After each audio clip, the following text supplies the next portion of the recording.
I have everybody's email, so I will send that out as well for everybody. So you will have that link once we get it posted. So without further ado, I will turn it over to Heather, and I will leave you in good hands.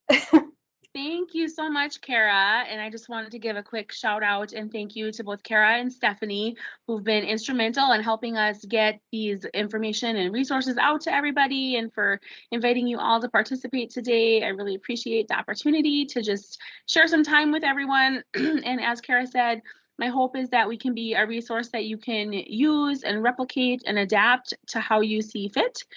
So you can always, find the link of this recording on our website. But if you want my PowerPoint slides at the end of this too, I'm happy to share those as well. And you can use them in your communities or with your coalitions, or ask for edits or adaptations to make them more custom. We're here to serve. So that's just kind of the long story short there. A couple of housekeeping things. I am a pretty informal speaker, and so if you have questions that come up throughout the presentation, you do not need to hold them till the end, although we do have some time set aside at the end for a question and answer session. But if you want to put a question in the chat box, or if you want to hit the little raise hand button and come on screen and just ask a question at any time, please feel free to do so. So I hope that we can have a little bit of dialogue, back and forth as we go through some of this too, just to make it a little bit more interactive and pleasurable for everybody. I have a PowerPoint that I'll pull up here in just a moment, and we'll get started walking through that. But before that, again, I just want to thank everybody for your time, and I do want to make sure that I note and make the distinction that today, in bulk, I think it's referenced in my presentation at some point, but just in case it is not, what I talk about today is in relation to commercial tobacco, not ceremonial tobacco, and I don't want any disrespect to be taken in any form or fashion if I say anything, against tobacco use. I'm always going to be talking about commercial tobacco and nothing that would be culturally or spiritually significant. And I understand that I am a layman's person in that realm and an outsider in that realm. And so I just want to make sure that I'm being respectful, so that when I do talk in terms of tobacco, I'm referencing commercial tobacco and the detriments that it's had on our citizens here in the state. So without further ado, I'm going to go ahead and share my screen and bring up my PowerPoint slide and see if we can't just get this rolling for us here today. Are we seeing my screen, Kara? Check. I see it. Fantastic. I'm gonna get slideshow up and rolling here, hopefully. Oops. From the beginning. From the beginning. Isn't that how something famous starts? I don't really know. Okay. Here we go. So again, as Kara said, I am Heather Austin. I am with a nonprofit organization, a nonprofit statewide organization called Tobacco Free North Dakota. We are not a government agency or anything like that. We're an independent nonprofit, and I answer to a 7-member board of directors, and they're located all across the state, from the upper western corner in tiny little Ray, all the way over to Grand Forks and down into Bismarck and up over in Dickinson. So we have a good swath of different perspectives from our state, and backgrounds from local public health to stay-at-home mom to doctors and business owners. And our mission is to improve and protect the public health of all North Dakotans by reducing the serious health and economic consequences of tobacco use. And this does remain our state's #1 cause of preventable disease and death. The toll of this in our state is that roughly 1,000 people die every year from tobacco-attributed diseases. Each year, around 300 kids under 18 become new daily addicted smokers, and that means 14,000 kids now under 18 are going to die early because of that. And that's more than all the kids in the Bismarck public school system. And I am located in Bismarck, and so that's how I conceptualize it. But if you live in smaller communities, I mean, you can imagine 14,000 kids could wipe out many communities across the state, just with the sheer numbers that are affected when smoking takes hold. And every year, North Dakota spends around $326 million on tobacco-related healthcare costs. And now the caveat I'm going to give with all of these statistics is that this just is on smoking rates. A lot of my presentation later in the presentation is going to talk about vaping and electronic products, those aren't classified as tobacco in North Dakota right now. And so they're not included in this data. And we know some early studies are now starting to come out showing the serious health consequences of those electronic products being very similar, or in some cases even worse than traditional or commercial tobacco products. And so we know that these numbers are an underrepresentation of the true health effects of what nicotine and tobacco is doing to our youth and our citizenry. That all being said, the smoking trend over the years has gone down. And so we have had some great public success in this arena, mainly due to a master settlement agreement that occurred at the end of the 1990s. If you were around back then or you recall, most of the United States, I think it was 48 out of the 50 United States, 46 or 48, sued the tobacco industry due to their deceptive marketing practices, to their studies that started coming out showing the harmful effects of cigarettes and how they cause all kinds of cancers and diseases. And the end result of that lawsuit was that the tobacco companies had some pretty major restrictions put in place on them and how they can go about advertising their products. Mainly, they can no longer advertise to kids or market on TV or on the radio or billboards or things like that.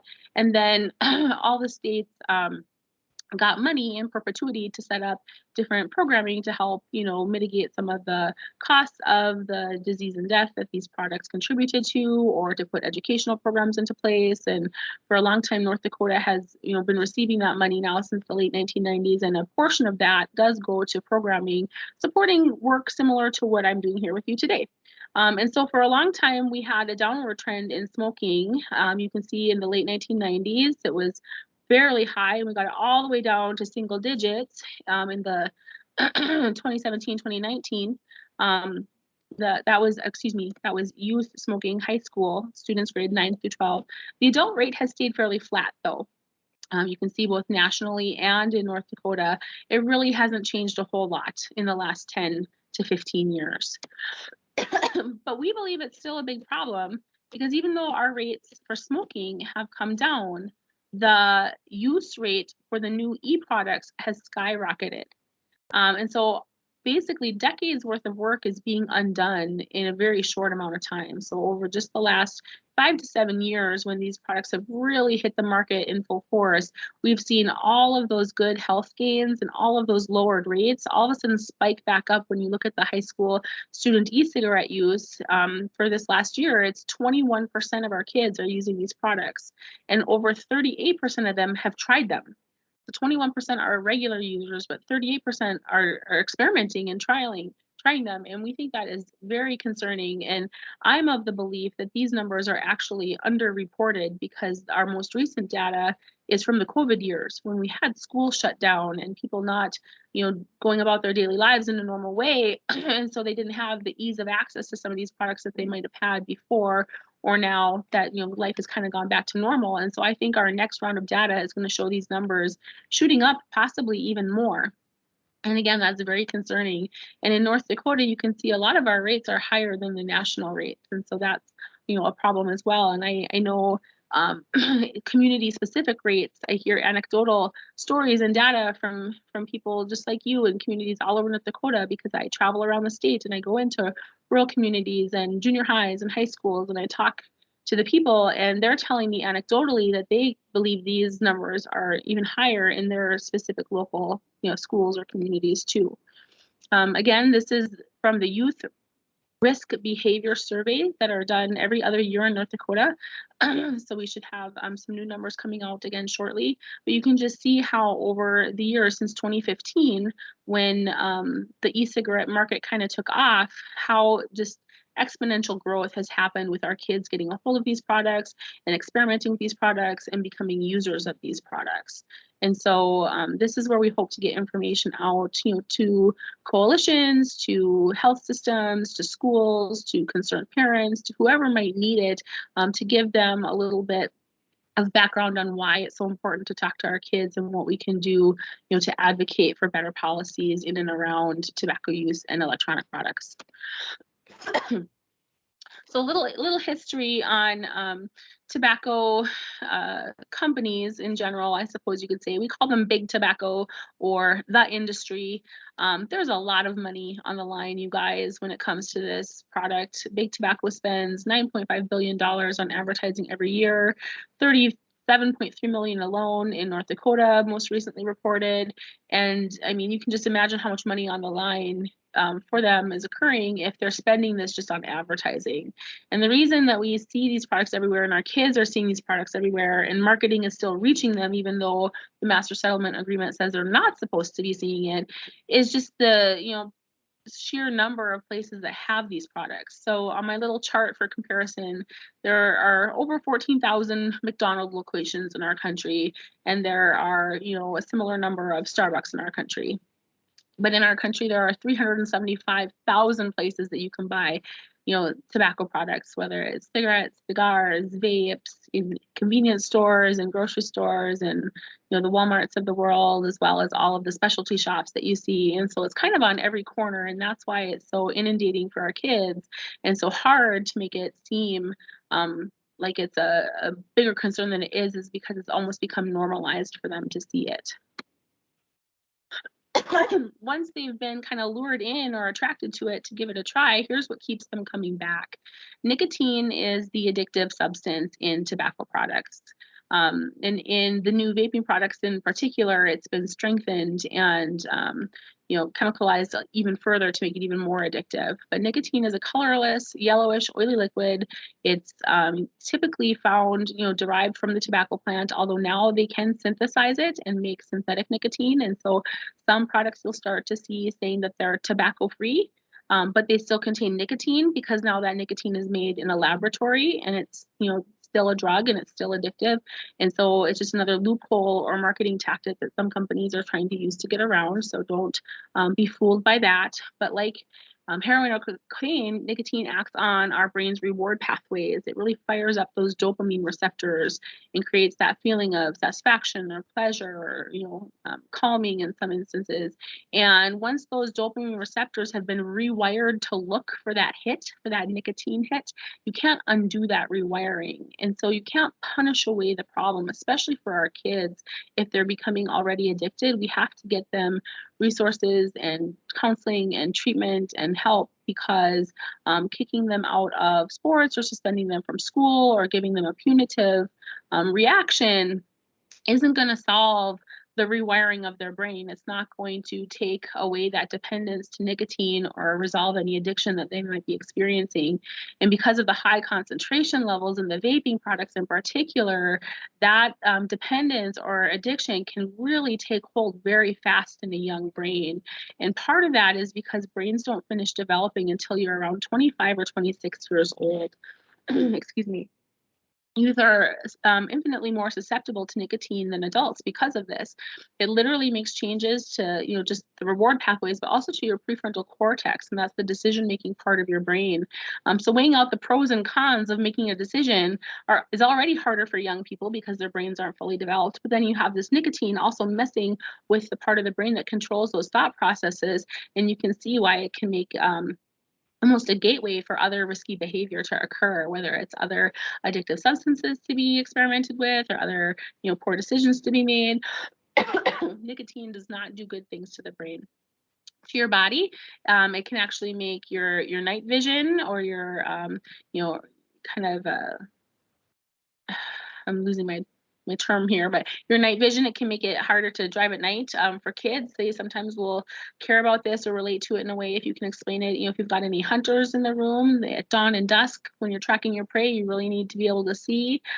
We know that nicotine causes blood vessels to constrict down and limits what nutrients are going around the body, and this can make things, take longer to heal. For older folks, we talk about in terms of, well, if you need a surgery, you better quit smoking before you have your surgery so that you can heal up better afterwards. But for kids, you've got to relate it back to them in a way that they can more easily understand. And so I'll sometimes talk about how, do we have any athletes in the room? Well, if you get injured playing a sport, it's going to take you longer to recover. If you're needing your body at peak performance, it's going to be harder to have your blood pumping and your nutrients going around your body to strengthen your muscles and give you more energy. For your lung health, of course, it's important. We know smoking directly affects the lungs and makes it harder to breathe. And depending on what activity, whether it's sports or music or singing or something that really relies on your breath support and your lung function, that's going to be something that nicotine directly affects as well. So nicotine delivery, electronic nicotine delivery systems, or ENDS, that's the vaping stuff. That's the electronic products. This is kind of the all-encompassing term for them. But it's things like Juul and e-cigarettes and puff bars, and there's just all kinds of things on the market. And I'll show you some slides coming up in a little bit about the stealth products and some of the products that our kids are seeing that are newest, latest, and greatest. But the long and the short of the danger of these products is that we don't always know what's in them. Other than that, most of the time it's a lot of nicotine mixed with a fair amount of chemicals. So Juul was the very most popular brand on the market. It first came on the market in 2015, like I mentioned, when it was skyrocketing. And it looks just like a little flash drive with a little pod system that you can switch out your pods, which contain your e-liquid, to get the juices to aerosolize. And it became one of the first kind of stealth products for kids to latch onto. And Juul actually just lost a lawsuit that North Dakota is a part of and will receive maybe some money from, because of the marketing tactics that they did toward youth in getting their product launched off the ground. A common misconception is that some kids think they can order these products without nicotine in them so they won't get addicted, that there's like a no-nic version. And for Juul, that's not the case. Juul always has nicotine. In fact, it's a crazy amount of nicotine. One little pod, which is very small, contains about 1.5 to 2 packs of cigarettes worth of nicotine. With the cigarette, it's interesting because there's a start and a stop. So you light your cigarette, you've got maybe 10 or 15 puffs on the cigarette, and then it ends, and you'd have to, put it out and then light up a whole other one to start again. With a Juul pod, all that is in one tiny container, and you just suck and suck and suck on it, not realizing just how much you're taking in. And if you suck down a whole pod in an hour or a pod in a day, you've had 1.5 to 2 packs of cigarettes in an hour or in a day. And that's how the nicotine at the higher concentration to begin with can really begin to mess with a person's body and a person's brain and lead to nicotine poisoning and other really harmful effects, just because it's such a high concentration in such short periods of time. And you put that into a young person and it really compounds the issue. The other e-liquids and vapes that are out there, there's all kinds of different systems and mods and sizes, and it's just hard to say because there's no regulation around it. So in North Dakota, they're not called tobacco products, so they do not require licensing as a tobacco product to be able to sell them. They don't have any rules or regulations on the contents of them. Some of the studies are showing that there are some of the same chemicals that we find in cigarettes and known cancer-causing chemicals, and you see that on the screen here. There is not water in them typically, so it's not water vapor. Sometimes you'll hear, oh, it's just water vapor that I'm putting in with some flavors. And that's not the case. It's actually more of an aerosol. It's like, a can of hairspray or something that you'd aerosolize because it's all chemical. And the litigation that's going through federally right now is with the FDA. The FDA is trying to put some different regulations in place. They kind of missed the mark early on in letting these products come to market without making a ruling in the first place. And now they're backtracking a little bit. But the industry is pushing back. And so they keep putting on additional lawsuits and requests. And so we don't expect to see any federal decisions really come out for the next few years again. And so there's still a lot of unregulated manufacturing. There are a lot of devices that come on and off the market that just definitely don't have safety features or sometimes even labeling. Inaccurate labeling is a huge issue as well. Our very own NDSU has done 2 studies in our state, one in 2015, one in 2019, to see if the labels matched the contents when visiting vape shops all around the state. They went all over North Dakota and bought up over 100 bottles of e-liquid from different shops around the state and tested them in their laboratory. And in both studies, they found nearly half of the labels on the bottles were incorrect. They had ingredients in there that weren't supposed to be. They had missing ingredients from the label. They had nicotine concentration levels that were way higher or way lower than what was listed. It was just really a rather large amount of discrepancies. And it was kind of eye-opening to how it's the Wild West out there with no oversight. So in North Dakota, if I wanted to start up my own vape shop, I can. And I can register that with the Secretary of State just like normal. But if I'm not selling cigarettes or other tobacco products, I don't have to get a tobacco license. And I can legally mix my own e-juice in my shop or at home in my kitchen sink. And you guys don't even know if I cleaned my kitchen sink that day. And if at the end, I want to put in whatever level of nicotine I want, whatever flavor I want, and then I want to turn it blue, but I'm out of blue food coloring, I can dump a bottle of Windex in there. And there's nobody checking on me to make sure that I haven't done that or to punish me if they find out that I have. And so there's really no good standards or testing for impurities or, bad actors out there. And so it's kind of the Wild West, and you just never really know what you're going to get. And this does lead to poisonings and things. The high concentration of nicotine in and of itself is a poison. In some countries, nicotine is used as a pesticide.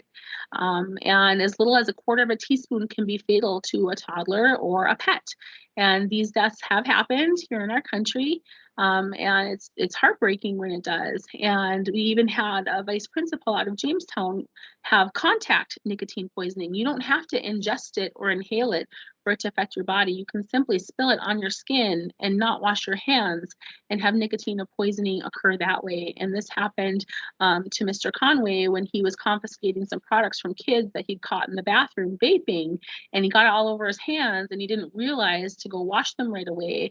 And within a short time, he was having an episode of, heightened heart rate and dizziness, and he had nicotine poisoning, and it was really eye-opening to him that even when you're taking these things, from kids, you should probably glove up. Like, I don't travel with a show and tell kit anymore because they're so dangerous to have, spill on you, or some of the batteries still have explosions and things that happen. And so it's just really another level of safety concern to think about. The other illnesses that we know were occurring prior to COVID, this had been kind of making some national news. It was E-Valley, the vaping related illness cases that were starting to really take off in the country. And I think COVID kind of has covered up some of the reporting on this, not covered up, but has taken precedence over some of the reporting on this, because it's all been a little convoluted now that lung health is so precarious due to the COVID epidemic that we've experienced the last few years. But prior to COVID, there were a number of cases, even in North Dakota, being reported where vaping caused a very specific kind of wet lung type illness due to just the high concentrations of chemicals being aerosolized into young lungs. And what made this so concerning is that it was similar to what people that had been smoking for decades had been experiencing, but this was happening to young people after just a few short years of vaping. And so this is something that still should be on the radar, in our opinion, but it has taken a little bit of a back seat in recent years, and the counts haven't been updated for a number of time, but we know that it's still out there and occurring. And this is just some of the headlines from the time period that it had really taken over kind of the national news for a while there. And so just because it's not in the national news doesn't mean it has gone away, I guess is the point I'm making on this one. So tobacco products. Before I move into this next section and talk through some of the tobacco products on the market and some of the stealth things, excuse me, are there any questions for me on just a little bit of the background and history? I know that's a lot of information really fast.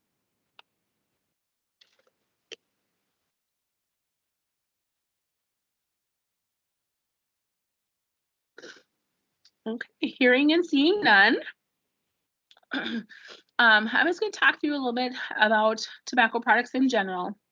And again, in our opinion, tobacco is tobacco is tobacco. So while I do talk about cigarettes versus vapes versus cigars, that type of thing, we believe that the nicotine in and of itself is the problem. That's the addictive substance. That's, actual poison.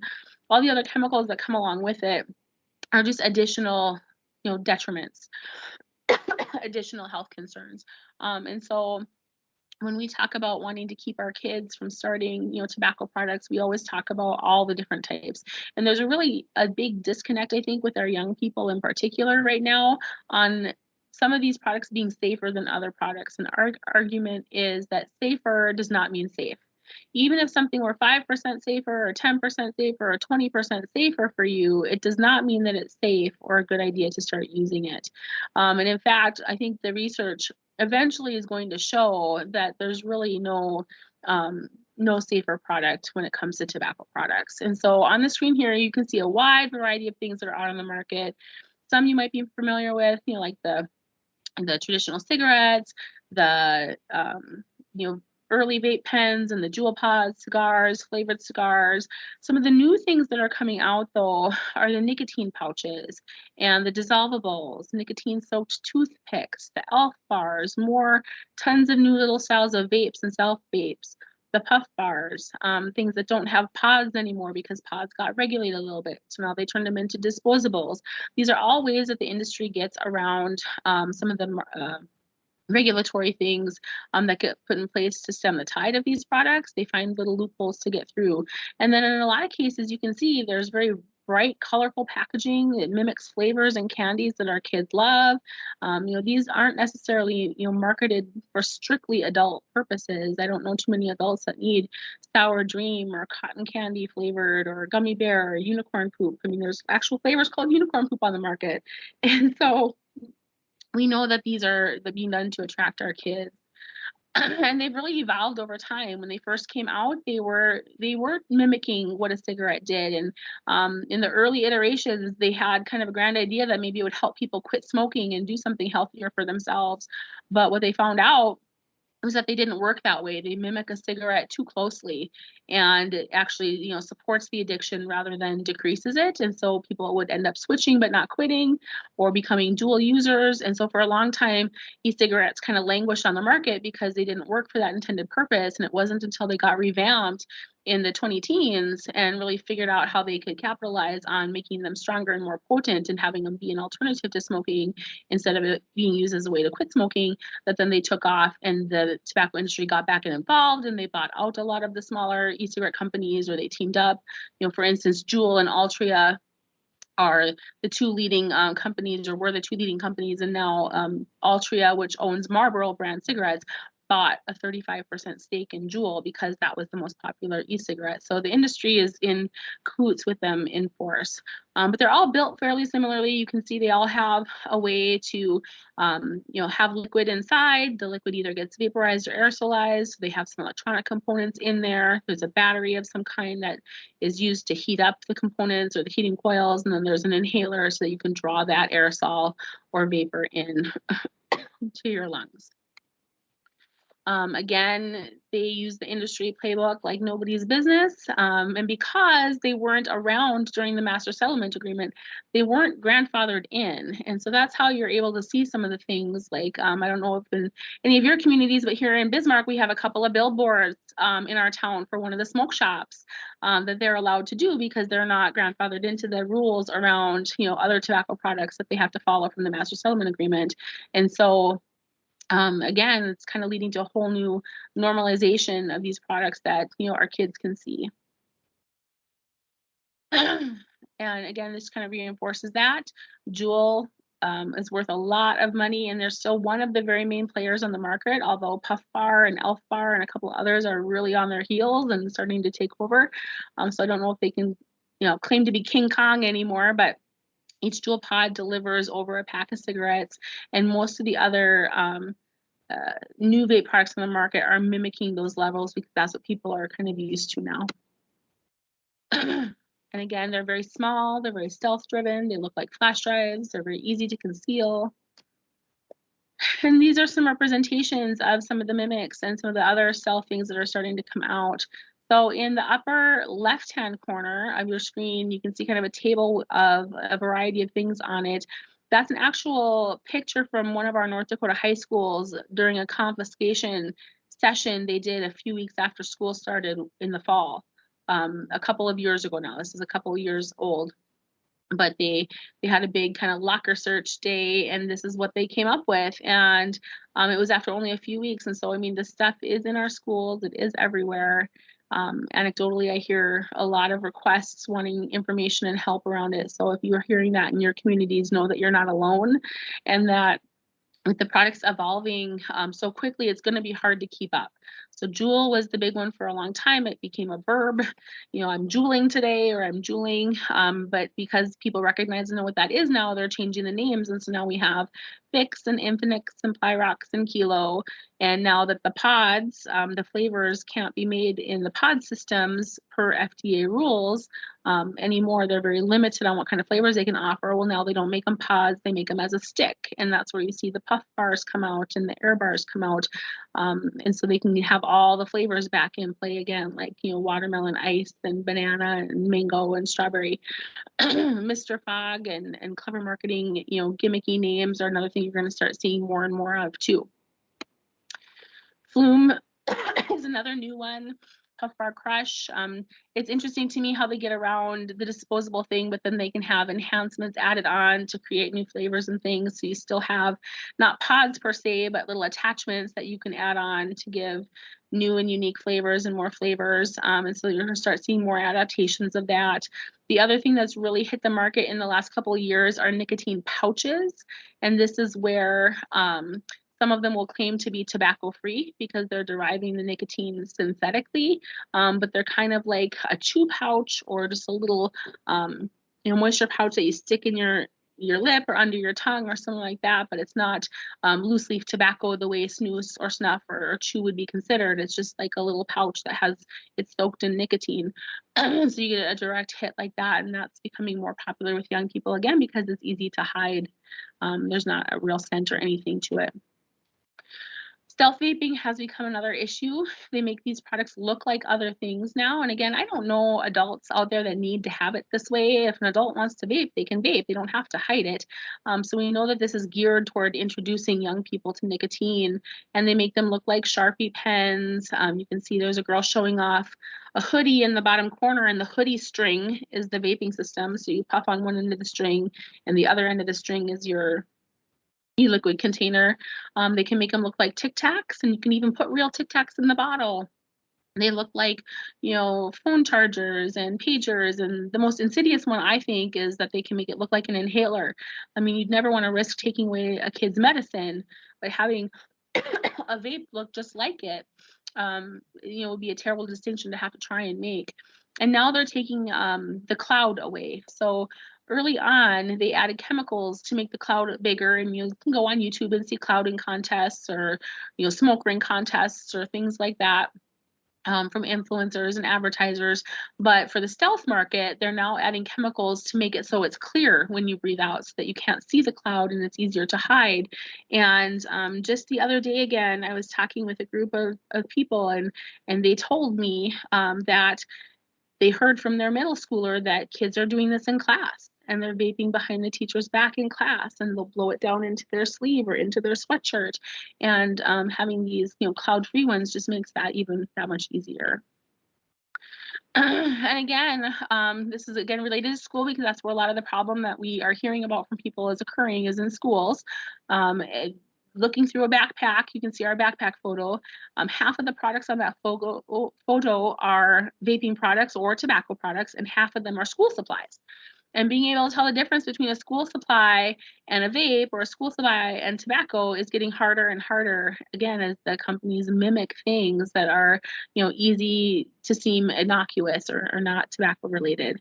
And so you can see on the top, 1, 2, 3, a couple of them are tobacco nicotine lozenges, and one is Altoid mints.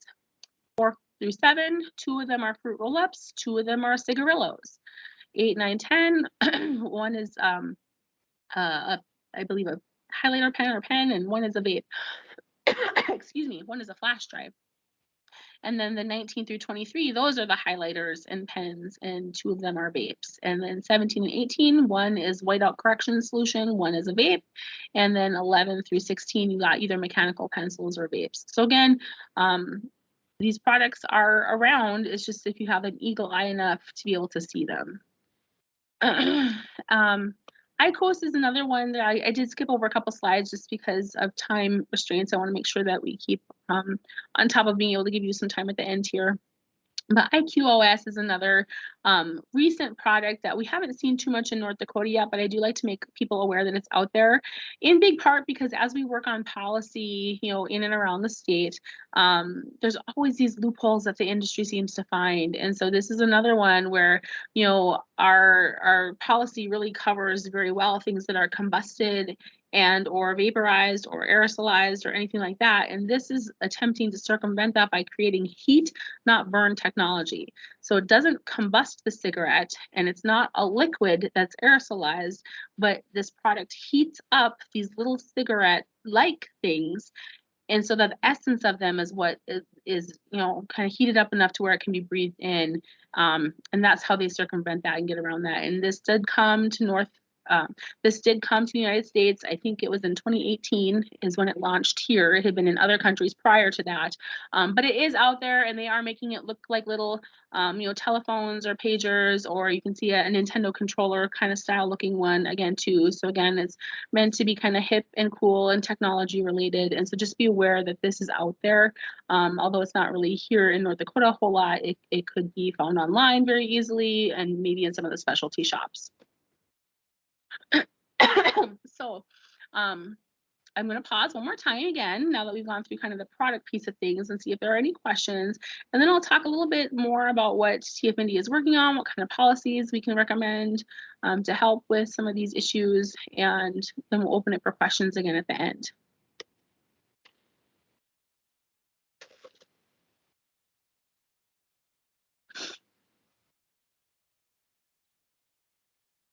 Okay, I'm going to keep going. And I understand this is a lot of information fast. So, feel free even after the fact. It doesn't have to be today that you ask questions. If it comes up down the road, don't hesitate to reach back around.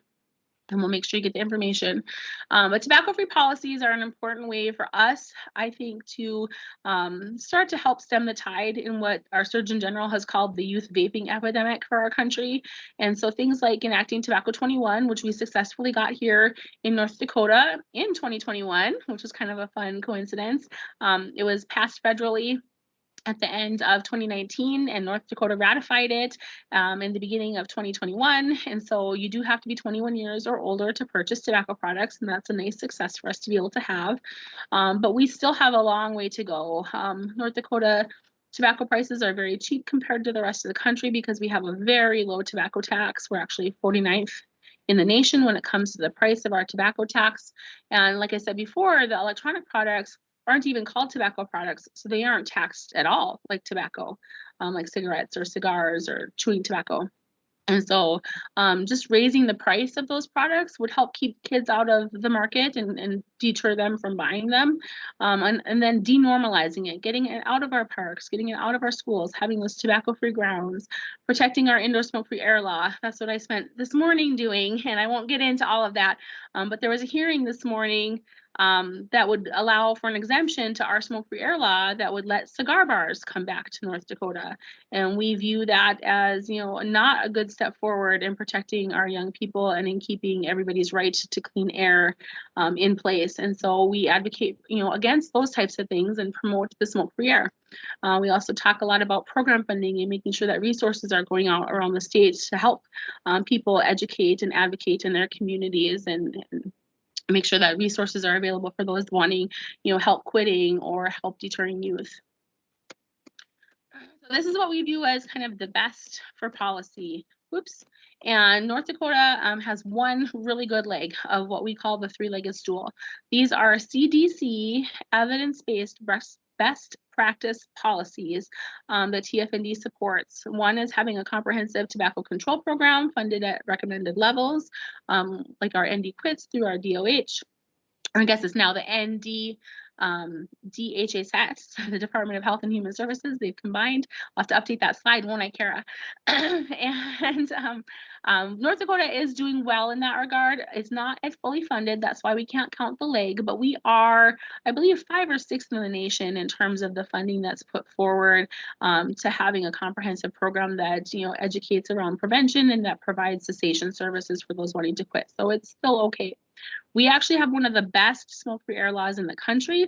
Our language was cited in the Surgeon General's report a few years ago, and it's offered up as model policy language for other states to copy. And so that's why we are working so hard to try and protect it from any exemptions or changes to that law. And then, of course, I just told you we have very low tobacco taxes, and so we don't have that leg of the stool. So we have a lot that we can work on in our state in terms of tobacco prevention policy. A couple of promising practices that you could maybe equate to being like the cushion of the stool would be if you were to limit or restrict flavorings of tobacco products. That's really an attractant for young people in particular. It's kind of their gateway to trying the product because they smell good, they taste good, they don't understand that it's not candy or pop related, it's nicotine. And so if you could limit flavors, that's usually one thing. And then up until we have passed it, we really focused in on the age of sale purchase as being 21 as being one of those promising practices. And now we have kind of that one check mark, which is good. So by way of background, I will talk just a little bit more about our smoke-free air law just because it's relevant and pertinent for what I'm working on right now. Back in 2012 was when this law was passed, and every county in our state did vote for the law. We celebrated its 10th anniversary on December 6th, and it basically says that no smoking or vaping or anything that's combusted or aerosolized or vaporized is allowed in any indoor public spaces or any indoor spaces employing people or within 20 feet of the entrance and doors or windows. Again, like I said before, it does not include ceremonial or traditional or spiritual use of tobacco. This is all about commercial tobacco. And this law was passed through an initiated measure by the citizens of North Dakota.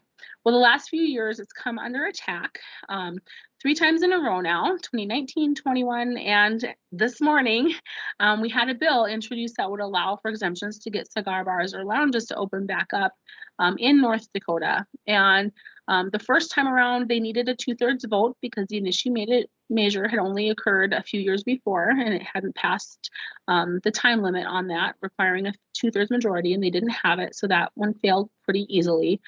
Last year, it only failed by 1 vote. They did not need a 2/3 anymore. They just needed a simple majority. It actually passed the House of Representatives, but it failed in the Senate by 1. And this year, the very same bill is back, except with lower requirements, making it even easier for these places to open up were it to pass. And we're right now debating it. We had a hearing this morning on it with the House Committee, Industry, Business, and Labor Committee. And I'll tell you, there's definitely some proponents out there that want to see this go through. We had some great experts and advocates in the room alongside us arguing against why it should not go through. But it's going to be a bit of an uphill battle. And so we need to keep talking about this in our communities and reminding people why we love our indoor smoke-free air law and what the before times were like when you would go into a bar or a restaurant and they'd ask you the smoking section or non-section, but they'd be in the same room and the smoke doesn't care where you're sitting, the smoke goes where it wants. And so making sure that we're not undoing those good public health gains and making our businesses less safe for workers and employees that have to be in there. And so what we're doing is forming advocacy groups. We're helping people across the state form coalitions, giving them resources, training, input, support in whatever way we can. We do a lot of community education products, whether it's presentations or booths or things like that. We write letters, we give interviews, go on the radio, podcasts, whatever it might be. We invite media to attend our events when we do have them. We get very involved in the legislative process, and we try our best to help others to do the same. So if you have people in your communities that want to get involved in that process alongside us, we can train you, we can give you the help and support and show you the ropes, so to speak, so that you can share your voice, whether it be at the session, at the Capitol during session to give testimony, or if you want to go in front of city council or tribal council or a school board or a park board. If you've got youth or student advocates that want to get involved that way too, we do those type of trainings to get our kids and give them their own voice. And sometimes there's a lot of power in having young people speak for themselves. And so we do a lot of that type of work as well. And you can see some photos of things that we've done and some of the successes we've had. In fact, we did have a high school student this morning come to the Capitol with us and offer testimony on behalf of her peers and the students from Legacy High School. And that was really a powerful thing for that young person to be able to do and for us to be able to see. And so we want to make sure that we're talking with all of our decision makers at all different levels of city, county, and state government so that we can make sure that they know why these issues are still important and why we should care about them. For instance, for the smoke-free air law, I think part of the challenge this time around is because we've had it in place for 10 years. People are forgetting, what it was like before. And for the younger generation, they don't remember it because they didn't experience it. For people that are in their early 20s now, they would have been 9, 10, 11, 12 years old when the law passed. And so they might not have noticed, why it was such a big deal to have smoking in public spaces. Like I said, we also do a lot with media resources, and we can give you talking points and messaging. We can help put together, pieces that you can use with your media or replicate in your communities. We can help you with social media posting. You can always take and use anything that you see of TFNDs online and use it, share it or copy it or, edit it. Just let us know if we can help you do that in any way. And then if you want to do any, school or community activities or big, projects, we have some funding and resources available that we can help support that. Our kids are really pretty ingenious when it comes up to this kind of stuff. They're very creative, they're very passionate, and tapping into that sometimes can make a really big statement in a school or community. And so we'll support that as best that we can or give you ideas. It doesn't have to be, hard or expensive. Sometimes the simplest idea can be the most impactful. I love They're Not a Replacement campaign. That comes from the fact that in the tobacco industry, they target young people and need young people because their older clientele dies from using their product. And so they need replacement smokers. And kids standing up saying, I'm not going to be a replacement, has some power to it and can be really impactful in the community. Also work around different holidays throughout the year. You can see some examples from some of the past years where kids went, with the national campaign for Kick Butts Day, or now it's called Take Down Tobacco Day, I believe. This looks like it might be a little bit of an outdated slide. I apologize for that. But Campaign for Tobacco Free Kids, Truth Initiative, Parents Against Vaping, these are all other great entities that have other resources and national days of activism that we can participate in too. And so those are just a couple of reminders out there that if you want to do that type of work, TFND is here to support that as well. So I have talked for about 50 some minutes now. I know that was a lot of information really fast, but I'd be happy to take any questions, and then I'll come off my screen share. And if we want to have any just kind of discussion or back and forth dialogue, I'd be happy for us to do that too. And Heather, I just want to mention, Tana Tripke had put something in the chat that just to add to the discussion, kids' virtual reality games on the Oculus have teams buy and actively mimic vaping during the games. Oh my goodness, I had not heard that before. I'm going to have to look that up and add that into my presentation. When we talk to kids, I'll ask in my school presentations, I always have a question asking because we know that they get marketed to in video games. And so I'll ask if their character or avatar has ever smoked or vaped in game. And some of them will always raise their hands and say, yes, they've seen that. But I have never had anyone tell me that they are in virtual reality being asked to mimic the motion themselves. That is bonkers. Thank you for sharing that. Learn something new every day. What I have other a question for you. Yeah. Heather, this is Steph. I have a question for you. Hey, You Steph. had mentioned about the cigar bill. Do you have a way to send out all of that information to everyone on the call so that they can all track that? Sure. What I'll do is we sent an action alert out the other day. I will forward that along to you, Stephanie. And if you can give it to the attendance list, that would be great. And then I'll see if I can add a little bit of extra background to it as well. Okay. either of you mind, Heather or Kara, if we just go through and do an introduction and to see where everyone is calling in from? That would be wonderful. Thank you. I'm so sorry I didn't think to do that at the start. Okay, so I'll I'd just love go to learn down the about list. everybody. Yeah. Yeah, I'll just go down the list of the chat list and call out on a person, and then you could let us know where you're calling in from and if you want to share your job title or anything you'd like to share with the group. So Yeah, the fun first, facts or anything, right? because I'm documenting it. So the first one, I hope I get the name right. Alvon Pinola, I believe is okay. There you go. Oh, we can't hear you. Can you hear me?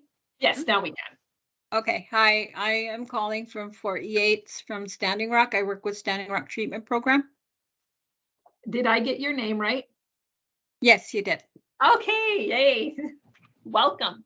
Thank you. Thank you. Brooklyn. Hello, I'm Brooklyn. I'm the Tribal Opiate Response Outreach Specialist with Standing Rock Treatment Program. Opiate response. Standing Rock. Thank you for attending. Thank you. Yes. Carmen Goodhouse.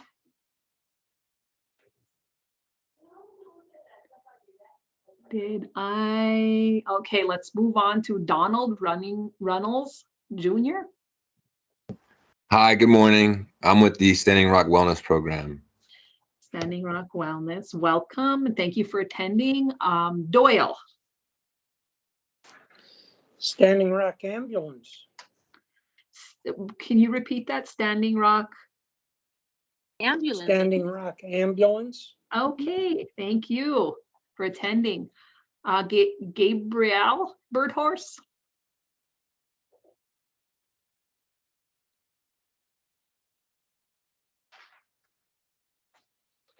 Are you there? Gabrielle Birdhorse?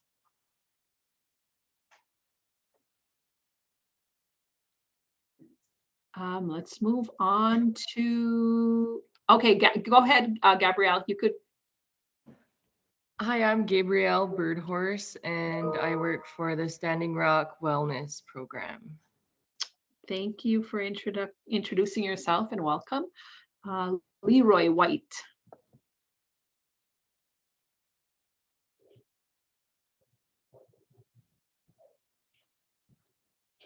Standing Rock Treatment Program. My voice is very. You hear that? Yes, yes, we can. Okay. Welcome. Thank you for that. Lauren J. Yep, I'm with the Turtle Mountain Public Health Department, Lauren J. Jr. Okay, Mardell. Hi, I'm Mardell Merrick. I am the AOD Prevention Coordinator for the Spirit Lake Tribe, and we are in, what is it? We're in month 1 of the grant, and I have my formal, committee for, and we do have 3 officers, which is consists of, the lead, the marketer, and what was the other one? Lead, marketer, and now I'm put on the spot here. Oh, the recorder. Yeah. And I myself am also part of the committee. And I do have 2, I have 2 youth from the community, and the other 8 are, either directors or program managers, and most of them are in the health field or, something related to, tobacco or, and it's going really good. Right now we're working on, we have our first non-smoker youth person kind of designated already, and we're working on setting up, having him talk. on video and, so that's something we're doing right now. That's And awesome. it's going good.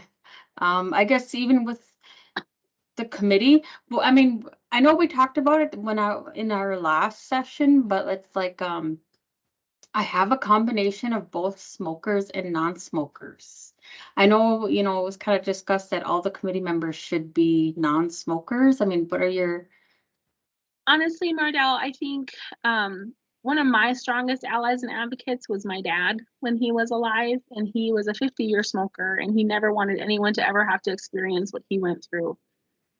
Being a young person that started at the age of 15 age of 15 because he didn't know any better, and going through all the health issues that he did. And so my personal opinion and what I try and bring to my job is that we love people where they're at and respect their perspectives and their life experiences and their input that they can give us to help move our mission forward, regardless of if they're a smoker or a not smoker. I think that there's still a lot of value that can be brought from having multiple perspectives and multiple life experiences at the table.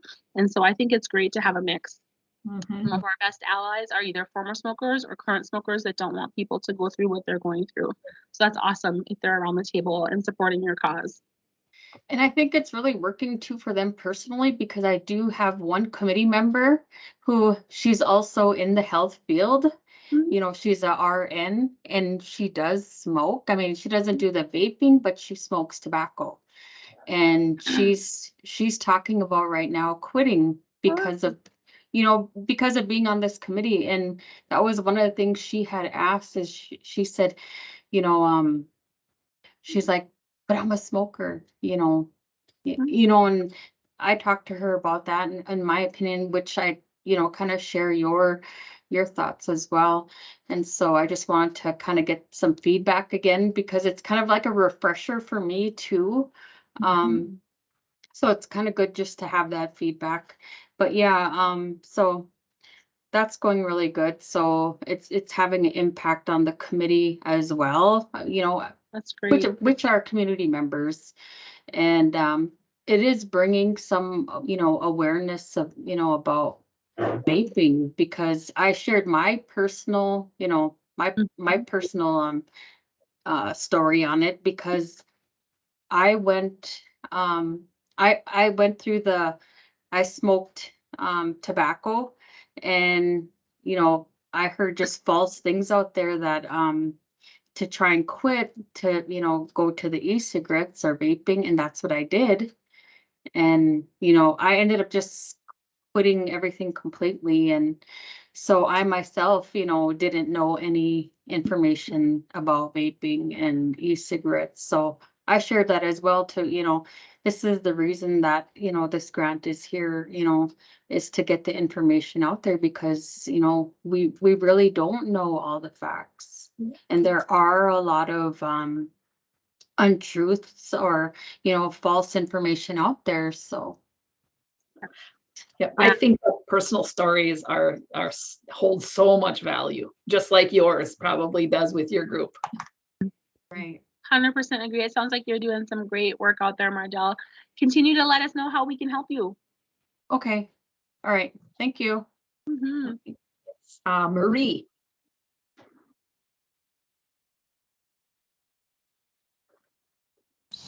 Yes, hello. I work for the Standing Rock treatment program. Standing Rock treatment. Okay. Maxine. I'm from the Turtle Mountains, and I just have a question. And is it okay to ask it right now, or should we wait till everybody's up? Okay. Okay, so I just completed a public health curriculum through the community college. And we did a capstone project. And I noticed that our hospital distributes Nicotrol inhaler, which is kind of like an e-cigarette, which contains nicotine. I just want to know your thoughts about that, because then does it give people like a false idea that, okay, well, I can get a prescription for this at a hospital, so is it okay if I don't succeed, and well, later on I'm gonna just go get an e-cigarette? I'm just trying to think, is that such a good idea? Is that something to be offered? That's kind of what I was thinking about. That's a great question, and it's a super valid concern. And there is some confusion around that because of, you know, the e-cigarettes trying to mimic that. So those nicotine inhalers are, like you say, prescribed, and they're prescription focused, and they have a set amount of nicotine able to be added into them. They're regulated through the FDA and promoted, or not promoted, allowed as a cessation device. So the vaping products are not that. They have never gone through the process to become a cessation designated device by the FDA. In fact, none of them have ever even filed the paperwork to attempt to become a cessation device through the FDA. And because there's no regulations on the ingredients or the amounts of things used, and they're not regulated in any way, you have no idea how much nicotine you're giving. So it's a false equivalency to compare it to a prescription inhaler, because there you know how much nicotine content is in there, and it's meant to wean you down over time through your doctor's support. Whereas vaping products are kind of a free-for-all, and because we don't even have the contents matching the labels in some cases, you never know if you're getting triple the amount of nicotine that your body's used to or nothing. And then you go through severe withdrawals and it doesn't work anyway. And so I would just caution anyone wanting to use a vaping device, you know, they aren't going to necessarily know how much nicotine content they're taking in to be able to regulate and wean off. And they're not going to know what other types of chemicals they're taking in addition to that. Whereas a prescription device is much more regulated and FDA approved to control for that type of stuff. And so it's not going to be the Wild West of who knows what chemical you're getting along with what nicotine content you're getting.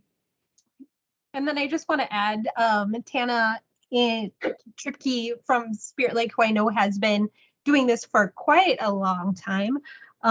She chimes in that the Nicotrol inhaler isn't a true inhaler, that the nicotine is being absorbed in the tissue in the mouth. It is FDA approved medication assisted treatment that is monitored by a provider. So just to further what definition of what Heather was saying. So thank you so much, Tana.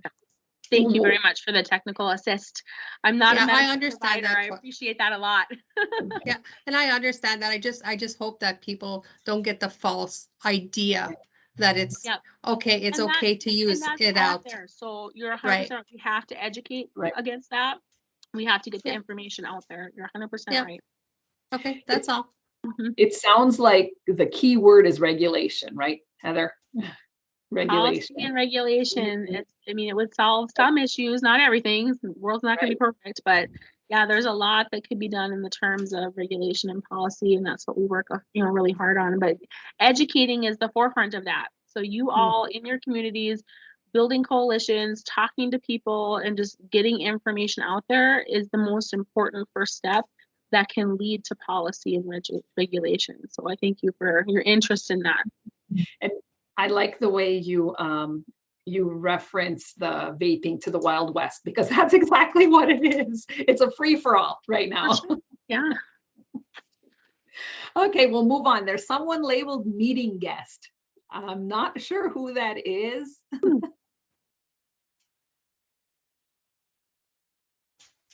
This is Margaret Gates, Tribal Health Director. That might be You're incognito today, Margaret. I'm driving, so I'm multitasking. Oh, of course, you always are. Thank you for participating. Next would be Monique. Hi, my name is Monique Reynolds, and I'm the director for the wellness program. Thank you for participating. Rhonda.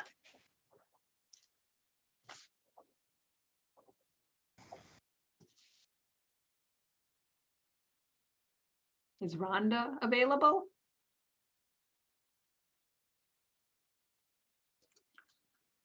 Let's move on to Selena.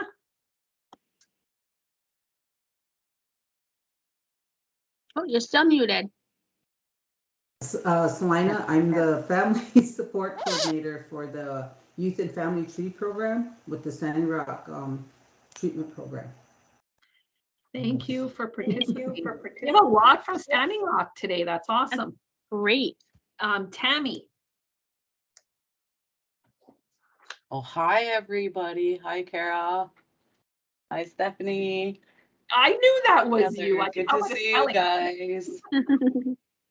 my gosh, I don't put my video on because I have to move my Surface to a different place and then it gets all jacked up. So Okay. and I'm not the photographic type, so no, I'm just Oh, kidding. yes. It's awesome. The information, I'm like, I'm so like, this is like relearning all new stuff. And it's like, ah, yuck. No. I just said, gee, when you see people vaping, you notice the biggest cloud of smoke. I noticed that if you pull up to somebody on the side of, like at a stop sign, and there'll be like a big cloud of smoke, and I was like, wonder what the heck if they're like inhaling that much of that, because it's like a big cloud, you know. It's the You see Wild people West. smoking Also, cigarettes, but it's they're not very like this. potent too. You got to remember they're so potent. And like a cigarette, some of the smoke comes off the tip. Like you lose a Yeah. lot of it. But a It is. vaping system's all enclosed. It doesn't go anywhere except for in your mouth. So yeah, they're very potent. Big cloud. It's so good to hear your voice, Tammy. I know, Steph, I missed you guys. We're gonna Well, have I to do hope some to see stuff you. here. We want to schedule a face-to-face either in March or April, and I hope to see you all there because it would be amazing. Heather is an amazing trainer, presenter. She is. She knows her stuff. Do it in April because my baby's gonna have a baby in March. So Okay. I want to Okay. be there. April So it do is. it in April. Okay. April it is. Yes. Next up, Tana. Okay, everybody can hear me? Yes. Okay, so I'm a pharmacist and I've worked at Spirit Lake Health Center since 2005. So I'm dating myself, and tobacco treatment specialist since 2008. And I started the pharmacy run tobacco cessation clinic here locally then. We have 2 more trained pharmacists now. I guess I'm really passionate about this. So you guys excite me that you're keeping everything on the forefront, but you get my blood boiling when I hear about some of the proposals from our legislature. I'll see if I can get you involved then. You can come Right. to your mind alongside me. There's going to be more chances to do that in the next 2 months. Yeah.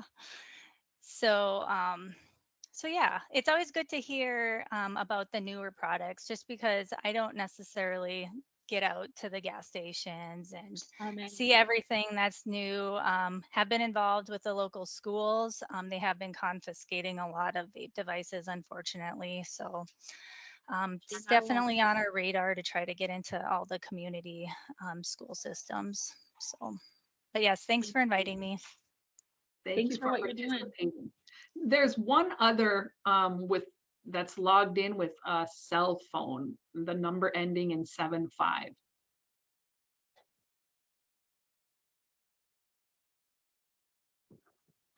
Is that person available?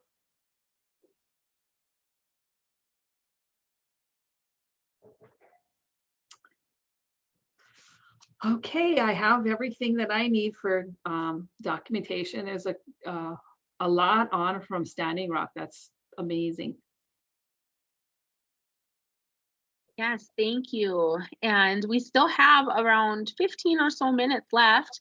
My time is your time for that time period. If you have more questions, or if you just want to share more experiences or thoughts, or just have some dialogue, I'm happy to let us just have it be a little bit of a free for all now for us and see where the conversation leads. Or if you want some time gifted back to you, we can be done. So choice is yours. It's your time.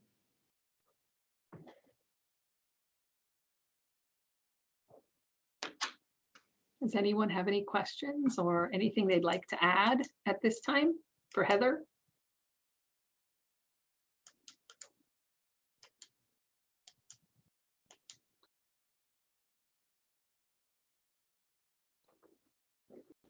Heather, have you done any trainings in the schools at all?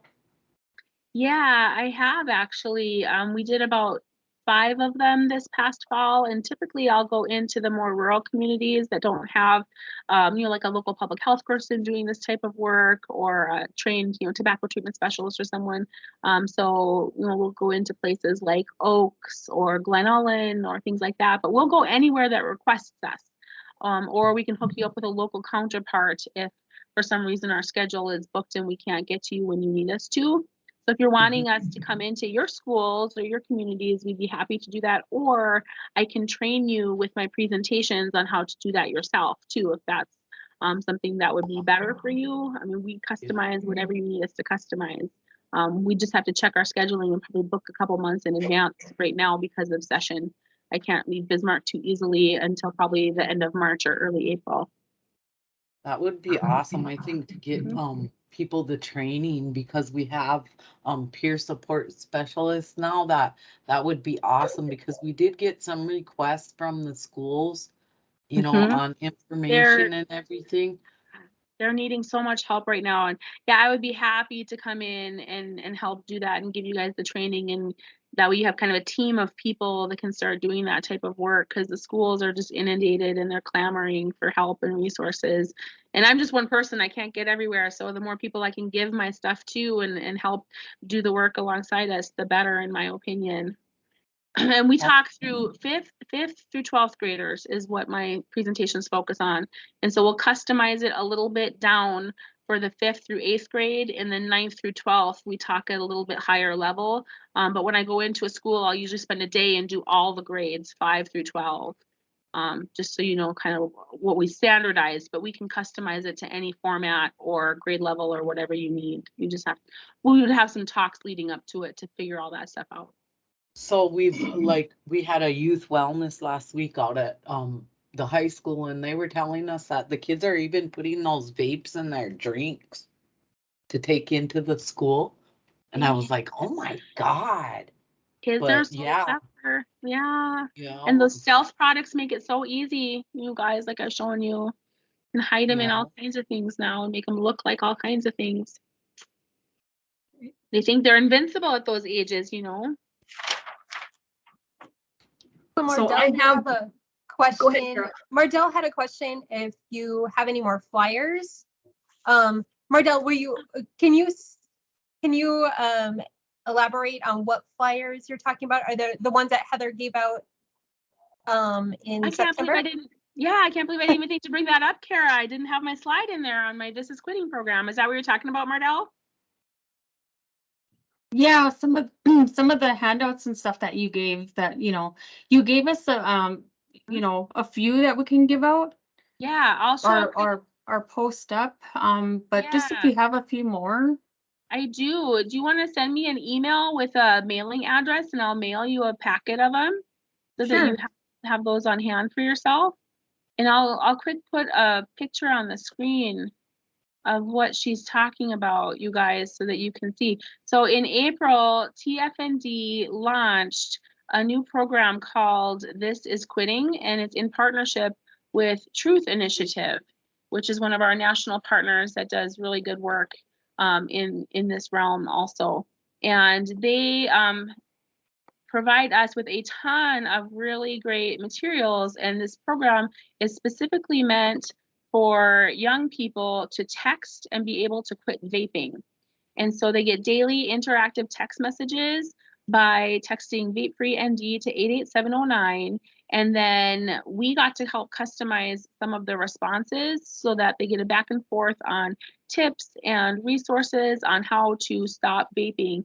And they can enter in, they enter in their age. It's for ages 13 to 24, but it's confidential and it's free, and it's just another thing for them to have in their hand when they need it and they're having a craving, and they can text in and just get a little bit of extra motivation or support or an idea on how to do that. So this is one of the flyers that Mardell is talking about, and we give those out for free. And we have a couple links on our website that you can go print some of your own.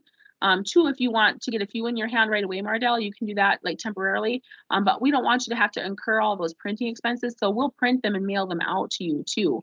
But there are some of these posted on our website that you can grab and download and print as many as you want, as much as you want. But if you don't want to spend that kind of money, we'll do that for you. But this is just an example of what she is talking about. And we're so excited to have brought this to North Dakota. We're the 11th state in the country to have this. And TFND signed a 3-year commitment, so it's not going to go away like real fast or anything. And we'd like to extend it beyond that if it's doing well. And so far, since our launch a few months ago, we've already had 55 young people and kids enroll into the program and start getting these daily tech supports for quitting. So that's what she's talking about. Thank you so much for bringing that up. And I apologize. I didn't even think to get that slide out ahead of time. Kara, you are recording this, right? And you will get the transcript also? Will you get the The transcript? link will live on our website under our resources tab, so you can watch it anytime. And then I will email you the PowerPoint slides, Stephanie, to have and share for whoever wants them. And then I'll also make sure you get that action alert around our legislation that we're working on to share. If we have, I just need to know if there's also a transcript that will be provided, because we have a lot of new guests, and I was going to have them put their email names and email addresses in the chat. So if we had the transcript, we would be able to take them off of the transcript. Kara, can you answer that question for us? She's I'm not hosting the back end today, Stephanie, so I don't know the answer. Yeah, it says that there is a transcript, but I've never tried to, I don't know where it lives, if it lives inside the recording. But it says, okay, because I've never tried to access it, but when I hit record, it said there is a transcript. So it should be there. So can I have everyone put their name and their email address in the chat box? We can get all of those off of the transcript. We will need this to also inform people of the upcoming face-to-face meeting, right, Kara? Absolutely, absolutely. That'll be fun. I'm looking forward to that in the spring. Yes. And I bring treats, you guys. So. Yeah, she brings good treats. Really good treats.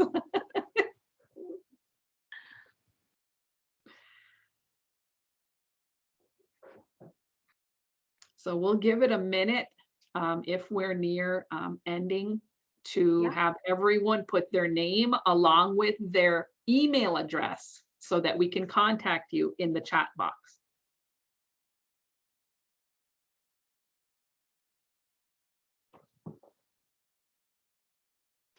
Well, I just want to take a minute while everybody's doing that to thank you for your time today. I know time is at a premium for all of us, especially in this day and age. And so just the commitment and passion I'm seeing for you making time for this type of work really warms my heart, especially when I'm up at the Capitol in the hallways with people and it's a little bit more difficult to get our messaging across. So thank you for the work that you're doing. Thank you for the time that you're spending on this. And I hope that you take to heart that we are here to help and that you'll reach out for as much or as little help as you might need. And give us ideas and give us a reason to come and support you. So just thank you. Right. And one of the goals I could say of the project that we're doing for tribal tobacco control in North Dakota is to help tribal communities create tribal tobacco prevention coalitions within their communities. And our hopes is to have them participate in a train the trainer with Heather to be able to provide those presentations and education in your tribal community. So that's pretty much what the goal is, to bring all services through various resources in North Dakota to tribal communities. So today, I could deem it as successful for how many participants we had on today. That's great to see. And I'll just add to what Stephanie was saying. We really wanted the meetings and trainings that we do have really focusing on what your needs are. So in the past, we put out a simple survey using some of the feedback that we got from the months prior or the months prior's meeting. And then we'll just kind of have you tell us what you would like us to discuss. So it really is guided by the group. And if there's interest, just kind of keep that in mind. If you're thinking, oh, this would be great, but I'd really like to know more about XYZ, keep that in your head. And then when we send out that survey, even if it's not in a list that we provide of things that we've heard before, there is a spot where you can put your own your own suggestions in. So we do try to help as much as we can on where you guys are at in your communities. Yes, I think we did get a lot of the email addresses in the chat. And I may have some on file yet for those that didn't. All right, last call for comments, questions, or anything. Otherwise, again, thank you for your time, and I think we can end a few minutes early. I'd like to thank Heather for her amazing presentation, just a wealth of knowledge always.